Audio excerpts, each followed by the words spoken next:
This dream is a recurring dream, and I think I was missing a lot of information, but it was quick, and it was this lady at the registrar, and she was at the registrar when I was like at a store, so that was pretty neat because long story, but anyway, so she knew that I was in a dream interpreter, and she's like, what does this mean? But I was missing a lot of information. So basically the gist of the dream was it was a recurring dream. So any type of recurring dreams in my experience have been things that have been unresolved or things that you are guided to do that you have wished not to do. So there are things that you need to change in your life that you have not changed. And if you will check my first video, right, when I do an introduction and I do the video on, you know, that I was heading home and I was going through the desert, is that I really needed to get divorced because it was a really bad relationship for him as well as for me. So so I kept on having that nightmare because it was an exhausting nightmare,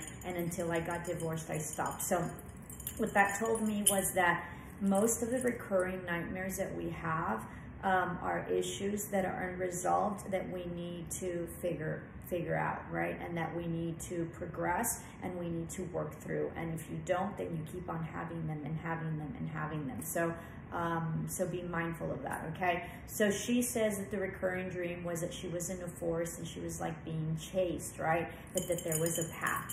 So the forest is dark, of course, and you're going in.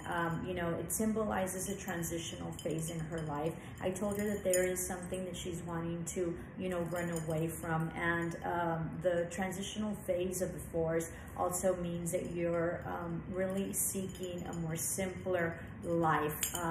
And, you know, the good thing is that there was a path. So she knew where the path was and what the path was. She just needed to follow it in spite of the fact that the forest was dark. Many blessings, love and light, Tim.